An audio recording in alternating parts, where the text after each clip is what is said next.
In this 5-part series, we're going to go from this to this. It's a CNC machine of my own design, which I'm calling the Stupid Strong CNC. In this video, we're gonna work on assembling the Z-axis. The only part that I didn't have machined by the water jet was this piece of angle aluminum, because it was gonna cost like 50 or 100 bucks extra, because I couldn't put it in cut it from the same piece.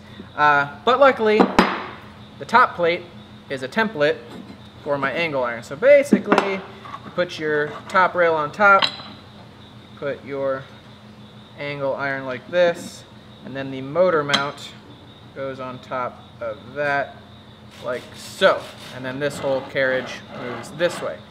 Unfortunately, my angle iron was just slightly larger, well not slightly, 3 millimeters larger than the specs I looked up online. I got it locally, so I'm just gonna have to deal with that. Just a little short.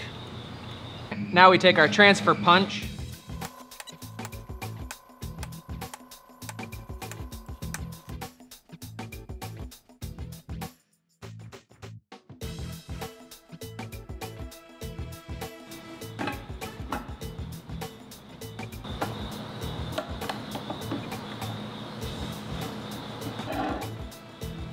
found a slight problem.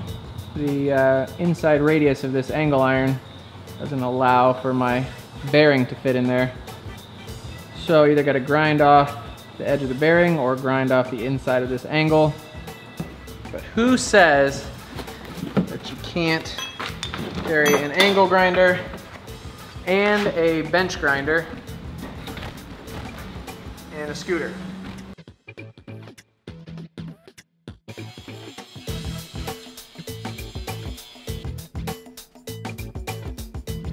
All right, ground out that little part of the angle iron, and now it's looking good. Let's go ahead and move on. We are going to now put our bottom rail in here, but oh no, it doesn't fit, because all of these rails, it turns out, from China are different lengths, and you can even see possibly they're crooked. So I'm gonna hit them with the grinder, take off just a fraction of a millimeter so that it fits in my gantry. There we go.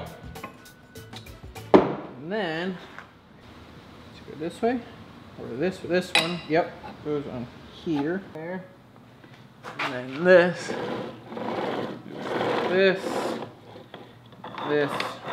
this. We are slowly getting there. So I've realized this angle aluminum I had cut at a local shop here is not very square. So the best I can do here is to square my 2 rails, which are good, and then line up this back plate with this top plate and ignore this angle aluminum. Okay, drilled and tapped.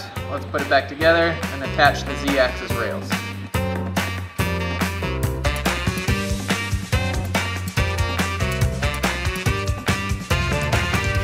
If I'm not mistaken, this is the last piece of the frame to go on, which is the router plate. And that just goes on like this, goes up and down. Of course, like all of my holes that I put in my drawings for whatever reason, these are undersized, so I need to go out and bore out these 16 holes. With just a touch from the file, I'll be able to get all 16 of these in, but for now I'm just gonna do 2 on each one. So let's go ahead and move on to the ball screw for the Z-axis here so that it doesn't fall off when we tip it up. Okay, so here is the ball screw. Basically got 2 blocks on either end, and then this is the coupler down here that goes to the motor. When you spin the coupler, the block in the middle moves. So, I just remembered I was going to need to pretty heavily modify this block to fit. So I've had a second look at my plans, and it looks like my past self had me cutting this block in half. Why I did that when this nut sticks out past the 12.7 millimeters I expect to cut this, I'm not sure, but I put a lot of thought into those plans. I must have thought of something. So I'm gonna cut this in half.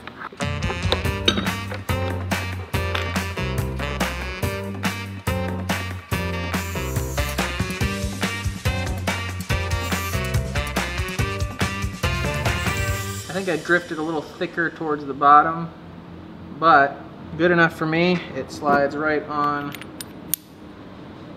our screw nut.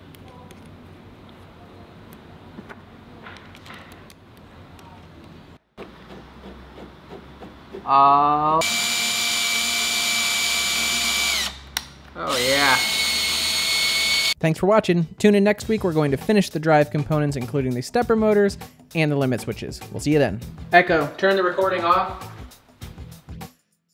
If you'd like to learn how to design parts to cut in a CNC machine like this, we sell an 8-hour course called Fusion 360 for hobbyists and woodworkers. I'll leave a link in the description for a $30 off coupon.